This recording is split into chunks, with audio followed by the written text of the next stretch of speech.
Okay, good morning everyone. So today we have to solve exercise 7.6. Okay, so I'm taking the question number 1 first.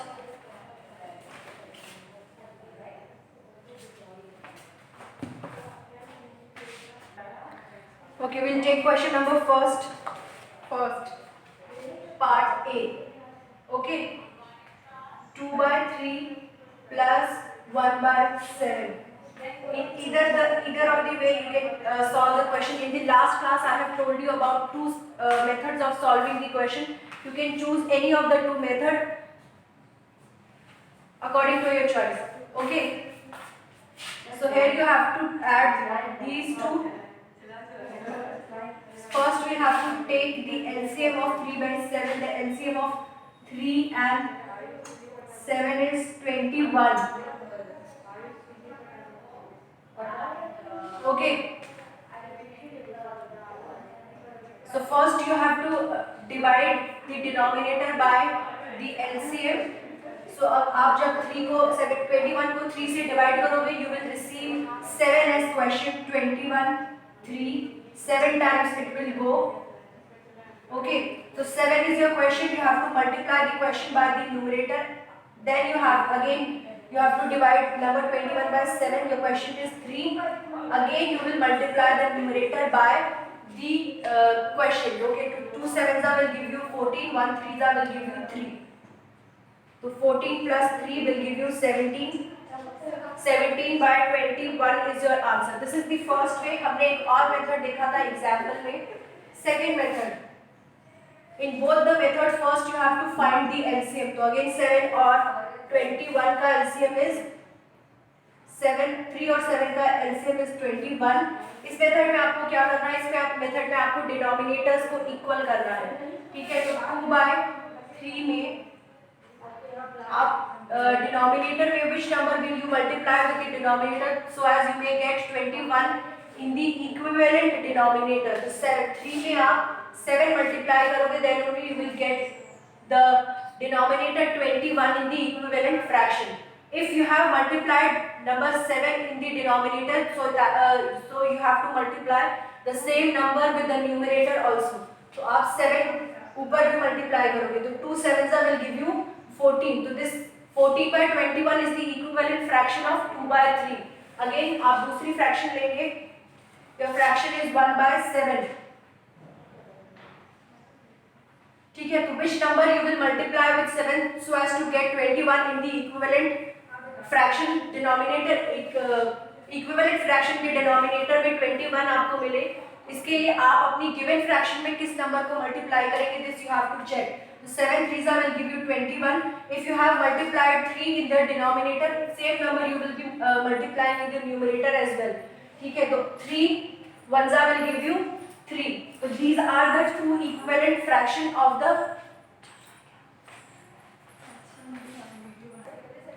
Okay, so 14 by 21 and 3 by 21 are your equivalent fraction. तो आप कैसे addition करोगे? 3 plus 10 plus 7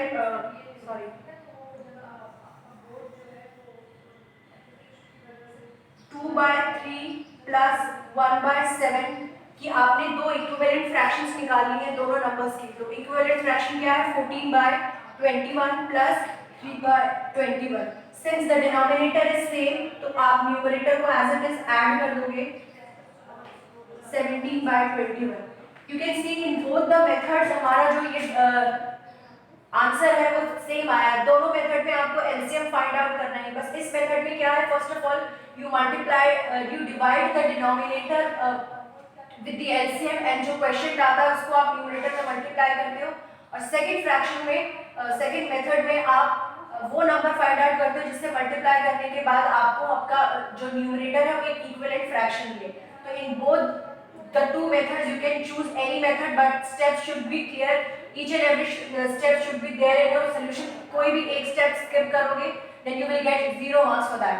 Okay, in दोनों methods में you can choose any method according to your suitability but all the steps should be there in the solution. Okay, now we'll be doing part B. 3 by 10 plus 7 by 15. I'm solving the question by the first method. Okay, so first of all you have to find the LCM of 10 and 15. LCM of 10 and 50 is 30, है ना? LCM is 30, तो first of all you will divide 30 by 10. 30 को 10 से divide करोगे you will get 3 as question. जो question आएगा you have to multiply it with the numerator. Again जब आप 30 को 15 से divide करोगे you will get 2 as question. 15 2s will give you 30. ठीक है, 7 is multiplied here. 3 3s are 9 and 7 2s are 14. 9 plus 14 will give you 23.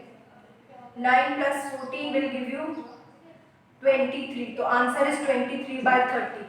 Okay, so this was the question 2. Question number 3. Question number part C, part F, part G, part J, part L and part N. These questions are not there in your syllabus. ठीक है, ये सारे question आपके syllabus में नहीं है. तो again I am taking part H. इसमें आपको सब्ट्रैक्शन करनी है. The question is 5 by 6. Just a minute. Okay. So now you have to solve H part. H part में 5 by 6 minus 1 by 3. Again LCM of 6 and 3. You will get 6 and 3 का LCM as 6 only. 3 ones are and 3 twos are. 2 1 times 2 1 times. So LCM of 6 and 3 is 6. ठीक है, LCM क्या है दोनों का? 6. Again write the LCM. 6 divided by 6 will give you 1 in the question, multiplied by numerator. 6 को जब आप 3 से divide करोगे you will get 2 in the question, multiply it with the numerator. 5 ones will give you 5, 1 twos will give you 2. Sorry, there is subtraction in between.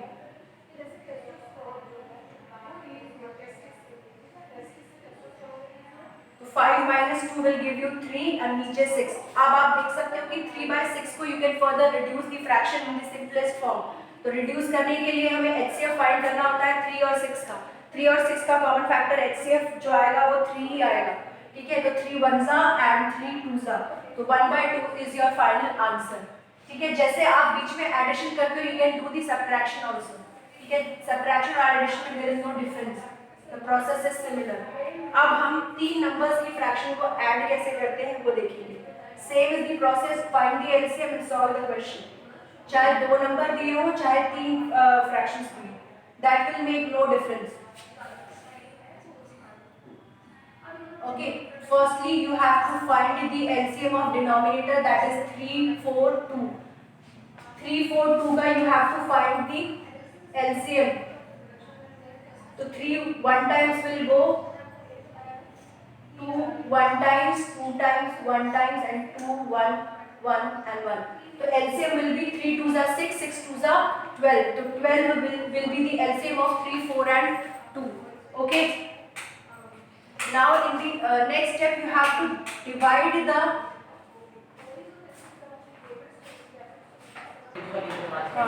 okay, so 12 is your LCM. First you will divide the number which is there in the denominator with the LCM. जब आप 12 को 3 से divide करोगे you will get 4 as question. तो 4 को आपको numerator से multiply करना है. Again जब आप 12 will be divided by 4 you will get 3 as remainder. ठीक है, 4 3s will give you 12. तो 3 is your question. Question को you have to multiply with the numerator. And in the last one जब आप 12 को 2 से डिवाइड करोगे you will get 6 in the question. ठीक है, क्वेश्चन को अगेन न्यूमरेटर से मल्टीप्लाई करोगे तो you will get 1 multiplied by 6. So this will be your resultant answer. 2 4s will give you 8, 3 3s will give you 9 and 1 6 will give you 6. Okay, 8 plus 9 will give you 17, 17 plus 6 will give you 23. तो answer is 23. तो process same ही रहता है चाहे आपको यहाँ पे 1 2 3 कितनी भी फ्रैक्शंस को ऐड करने के लिए दिया जाए. First of all you have to find the LCM of the numbers which are there in the denominator. फिर LCM में जो भी नंबर आएगा उसको आपको डिनोमिनेटर के साथ डिवाइड करना होगा. Then question will be multiplied by the numerator. ठीक है, बीच में एडिशन हो या सब्ट्रैक्शन हो, that will not make any difference. On that note, question number M and K is your homework. E, I called K and M is your homework. Okay. K part में you have got mixed fraction. Mixed fraction को भी या तो आप पहले improper fraction में change करके कर लो, या फिर आप 1 और 3 को ऐड करके बाकी 1/3 और 2/3 को ऐड कर सकते हैं. You can do it both the ways. So this is your homework. If you have any doubt in the homework, you can ask the question in the WhatsApp class. Now we'll do the question number 2. Question number 2 is Sarita bought 2/5 meter of ribbon and Lalita bought 3/4 meter of ribbon. ठीक है, make sure that you have to read the fraction with the unit. यहाँ पे आपको जो भी fraction given है उसको आपको unit के साथ पढ़ना है. The unit here is meter. ठीक है, तो सरिता ने 3/5 मीटर रिबन खरीदा और ललिता ने 3/4 मीटर रिबन खरीदा. What is the total length of the ribbon they bought? जब भी क्वेश्चन में टोटल, टुगेदर, सम ये सारे वर्ड्स आते हैं, that means you have to add the given numbers. Question में क्या पूछा गया है? सरिता एक लड़की है जिसने 2/5 मीटर का एक रिबन खरीदा, है ना, और एक लड़की है ललिता. ललिता ने 3/4 metre. Make sure you are writing the unit, otherwise इन सारी फ्रैक्शंस का कोई मतलब नहीं होगा. Metre, the unit should be there while you are writing the solution for this question. तो सरिता ने 2/5 मीटर का रिबन खरीदा और ललिता ने 3/4 मीटर का रिबन खरीदा. Now the question is asking कि दोनों ने टोटल कितने मीटर को रिबन को खरीदा. सिंस टोटल पूछा गया है तो आप इन दोनों फ्रैक्शंस को ऐड करोगे. व्हेनेवर टोटल, टुगेदर, जैसे हमने पिछली क्वेश्चंस में देखा था, टोटल टुगेदर पूछा जा रहा है तब आपको एडिशन करना है. ठीक है, या और अगर क्वेश्चन में how much more is there, ठीक है, हाउ मच लेस, या दोनों में से कौन सा ज़्यादा है, जब भी इस तरह की स्टेटमेंट होती है then you have to do the subtraction. Okay okay, so first of all will write the statement. Statement कैसे लिखेंगे? Ribbon bought by Sarita. Ribbon जितना सरिता ने खरीदा 2/5 मीटर का रिबन सरिता ने खरीदा. Ribbon bought by Lalita, 3/4 metre ribbon खरीदे ललिता ने. Then you have to add, दोनों ने टोटल मिलके कितना रिबन खरीदा. तो जो भी गिवन दो फ्रैक्शंस है you have to simply add. तो आप 2/5 मीटर्स और 3/4 मीटर्स को ऐड करोगे. 5 और 4 का हम लेंगे एलसीएम. 5 4 का एलसीएम आएगा 20. पहले आप 20 को 5 से डिवाइड करोगे, आपको क्वेश्चन मिलेगा 4. देन क्वेश्चन को न्यूमरेटर में you have to multiply again. 5 को आप 4 को जब आप 20 से डिवाइड करोगे you will gate 5 in the question. Multiply the question with the numerator. 2 4s will give you 8, 3 5s will give you 15. ठीक है, and 15 plus 8 is 23. So this is your solution for the second question. Okay. Now we are going to solve the third question. First of all, I will read the question for you. The question is: Naina was given 1/2 piece of cake and Najma was given 1/3 piece of cake. इस question में जो आपकी fraction है वो mixed form में है ना. नजमा एक लड़की है जिसको Najma is a girl and Naina is a girl. This is Naina and this is Najma. इसको केक मिला है 1/2 और नजमा को मिला है 1/3. तो दोनों को find the total amount of cake which was given to both of them. Since the question is asking the total amount, you have to add both the fraction. So this is your question. अब आपको इसको statement form में कैसे लिखना है that we will see. Okay. Okay. So this is your question number 3 of exercise 7.1. The question, the statements for the question is: piece of cake which was given to Naina is 1/2. जिसको आप mix fraction को अगर proper fraction में change करोगे तो you will gate 3/2. 2 1s are 2 plus 1 will give you 3/2. Okay. Now piece of cake given to Najma 1/3. इसको अगर आप इम्प्रॉपर फ्रैक्शन में चेंज करोगे तो you will gate 3 1s are 3 plus 1 4. तो फ्रैक्शन विल बी 4/3. ठीक है. Now you have to add the total amount of cake which was given to both of them. Either आप 3/2 plus 4/3 करो, that will also be fine, या फिर आप simply mix fraction को भी ऐड कर सकते हो जो हमने पिछली एक्सरसाइज में किया है. जो भी ये नंबर गिवन होता है 1 plus 1/3, इसको आप स्प्लिट करके ऐसे लिख सकते हो 1 plus 1/2 plus 1 plus 1/3. तो जो कंप्लीट नंबर है, जो फ्रैक्शन में नहीं है, जो होल है, उसको आप अलग करके लिख लोगे 1 plus 1, और जो फ्रैक्शन वाले नंबर्स हैं उसको आप अलग ऐड करोगे. ठीक है. तो when you will add the whole part, 1 plus 1 को हमने एक ब्रैकेट में कर लिया, 1/2 और 1/3 को हमने दूसरे ब्रैकेट में कर लिया. तो 1 plus 1 will give you 2. 1/2 plus 1/3 को आप जैसे अपनी रूटीन में फ्रैक्शंस को ऐड करते हो सिमिलरली करोगे. 2 3s will give you 6 as LCM. 2 और 3 का हमें LCM मिलेगा 6. ठीक है. तो जब हमने 6 को 2 से डिवाइड किया, द क्वेश्चन इज 3. 3 को हम न्यूमरेटर में मल्टीप्लाई करेंगे. अगेन जब हमने 3 को 6 से डिवाइड किया, द क्वेश्चन इज 2. जब आप इसको मल्टीप्लाई करोगे तो you will gate 3 1s are 3, 1 2s are 2. ठीक है.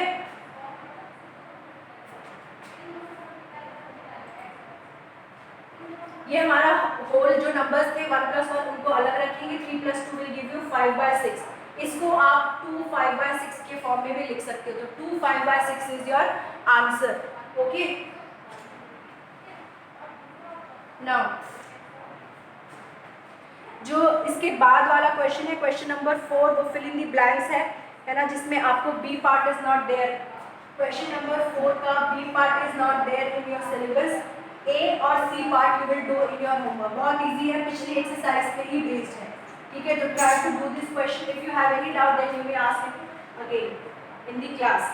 ठीक. उसके बाद क्वेश्चन नंबर 5 में भी B part is not there in your syllabus.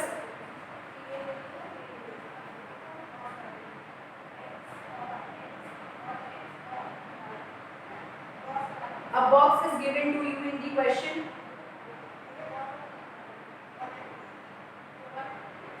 Downwards में आपको एक नेगेटिव एरो दिखाई दे रहा है और इस तरफ you are seeing a positive arrow. This is the question which is given to you. Question number 5. Question number 5 में a box is given to you जिसमें आपको अपने क्वेश्चन को सॉल्व करना है. एज यू कैन सी कि जब हम इस साइड से इस तरफ जाएंगे, ठीक है, when we are moving horizontally in this order हमें करनी है addition, and when we are moving downward हमें करनी है सब्ट्रैक्शन. ठीक है. तो यहाँ पे आपको दिया है 2/3, 4/3, 1/3, 2/3. मतलब ये पजल्स आपने सॉल्व की होंगी इस तरह से.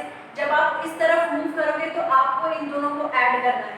जब आप इस तरफ मूव करोगे तो इसको और इसको आपको करना है सब्ट्रैक्ट, और जो भी आपका आंसर है वो आपको जो ये खाली ब्लैंक बॉक्स दिया है उसमें फिल करना है. तो 2/3 इस तरफ हम मूव कर रहे हैं, तो 2/3 को प्लस 4/3 कर रहा है. प्लस हमने क्यों किया? क्योंकि इस तरफ मूव कर रहे हैं तो हमें करनी है एडिशन. तो डिनोमिनेटर सेम है, तो यहाँ पे डिनोमिनेटर 3 एज इट इज लिखा जाएगा. 2 + 4 करोगे आप, 2 + 4 दैट विल गिव यू 6. यानी इस बॉक्स में आप लिखोगे 6/3. Again 1/3, 2/3 we are moving this side, तो you will add denominator is same. 2 + 1 will give you 3. Okay. अब आप नीचे आओगे, यहाँ से यहाँ नीचे आओगे. 2/3 और 1/3 के साथ आप नीचे आ रहे हो. जब हम नीचे आ रहे हैं तो हम कर रहे हैं सब्ट्रैक्ट. तो सब्ट्रैक्शन में डिनोमिनेटर सिंस 3 इज देयर तो उसको हम एज इट इज लिखेंगे. यहाँ पे करेंगे हम 2 - 1. 2 - 1 आप करोगे तो यू विल गेट 1/3. 2 में से 1 जाएगा तो यू विल गेट 1. तो 1/3 is your fraction which needs to be written here. Again 4/3, 2/3 नीचे की तरफ आ रहे हैं. 4/3 और 2/3 डिनोमिनेटर इज सेम, तो आप न्यूमरेटर के साथ काम करोगे सब्ट्रैक्शन का. 4 - 2 will give you 2. In this box you will write 2/3. यहाँ पे हमारी इस बॉक्स में फ्रैक्शन थी 6/3 और इस बॉक्स में फ्रैक्शन थी 3/3. 3/3 को आप 1 भी लिख सकते हो. ठीक है. सिंस डिनोमिनेटर इज सेम तो वी विल माइनस करेंगे हम 6/3 को 3/3 से. डिनोमिनेटर 3 सेम है दोनों केस में, तो एज इट इज लिखा जाएगा. न्यूमरेटर के साथ आप अपना ऑपरेशन करोगे तो 6 - 3 विल गिव यू 3. यहाँ पे भी आंसर आपका 1 ही लिखा जाएगा. तो So this is the way you have to solve the question. B part is not there in your syllabus, but for your practice you can solve. Okay. Now the sixth question.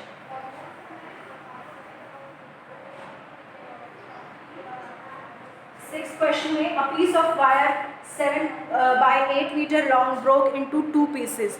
एक तार था जिसकी लंबाई थी, let's suppose this is the wire जिसकी length थी 7 by 8 meters. Again I am telling, don't forget to write the unit.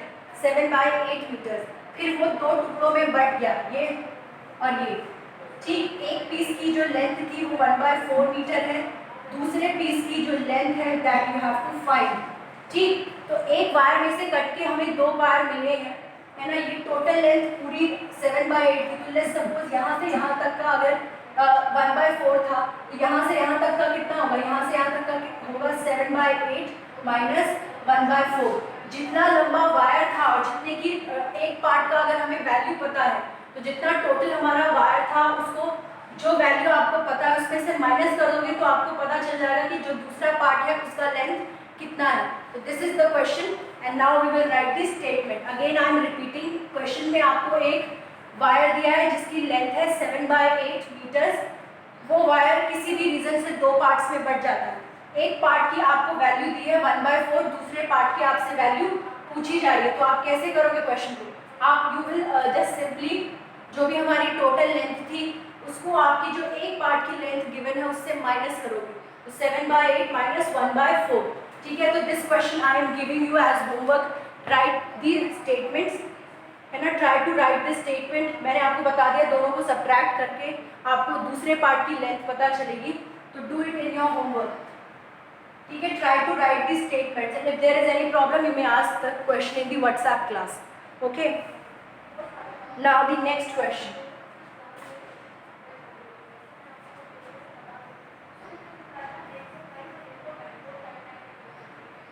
Question number 7.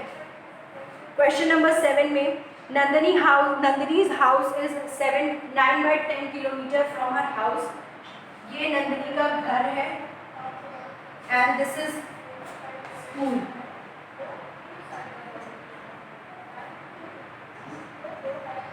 है ना, this is the house and this is the school. दोनों के बीच का डिस्टेंस है 9 by 10 kilometre. The distance is 9 by 10 kilometre. Okay, फिर उसने she walked some distance and then took a bus. समझ लो, let's suppose कि यहाँ से यहाँ तक का वो पैदल चल के गई. उसके बाद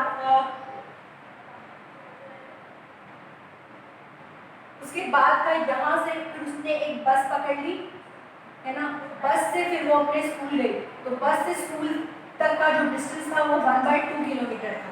ठीक है, तो आपको ये फाइंड आउट करना है कि जो इतना डिस्टेंस था, ये वाला डिस्टेंस जो वो फुट से तय करके गई जस्ट बाय वॉकिंग, वो कितना था. है ना. I explaining the question again. Nandini एक लड़की है जिसका ये घर है और वो है स्कूल. दोनों जगह के बीच का डिस्टेंस है 9 by 10 किलोमीटर्स. ठीक है, नंदिनी अपने घर से स्कूल के लिए निकलती है, वो थोड़ी दूर पैदल जाती है, उसके बाद यहाँ से उसको बस मिल जाती है. बस से फिर वो आगे कंटिन्यू करती है अपनी जर्नी को. फिर बस में बैठ के 1 by 2 पार्ट कवर करके वो स्कूल पहुँचती है. तो क्वेश्चन में आपसे पूछा जा रहा है कि कितना डिस्टेंस जो है नंदिनी ने पैदल चल के कवर किया. How much distance is covered by Nandini just by walking. तो ये वाला डिस्टेंस आपको पता करना. आप क्या करोगे, जो टोटल डिस्टेंस आपको गिवन है उस डिस्टेंस में से ये जो डिस्टेंस उसने बस से ट्रैवल किया है उसको आपको सब्ट्रैक्ट करना है. ये पूरा आपको 9 by 10 गिवन है, ये वाला पार्ट आपका 1 by 2 है. इन दोनों को आप जब सब्ट्रैक्ट करोगे तो आपको पता चलेगा कि कितना डिस्टेंस है जितना उसने बाय वॉकिंग कंप्लीट किया है. ठीक है, तो ये भी आप अपने होमवर्क में स्टेटमेंट्स लिख के दिखाओगे. ओके, आपको क्या करना है, जो आपका टोटल डिस्टेंस है 9 by 10 किलोमीटर, उसमें से 1 by 2 को माइनस करना है जितना उसने बस से ट्रैवल किया है. जब आप इन दोनों को सब्ट्रैक्ट करोगे then you will get the distance जितना उसने जस्ट बाय वॉकिंग कवर किया है. तो this is your question. Okay, question number 6 and 7 are your homework. ठीक है. If you are not able to write this statement, then you may ask, but try to write the statement first yourself. Explain मैंने कर दिया है, बस आपको statements लिखनी है और subtraction करना है. The rest 2 questions of this exercise we'll do in our next class. Try to solve the question and send the solution today in the evening. Okay. So this was it for this class. Thank you everyone.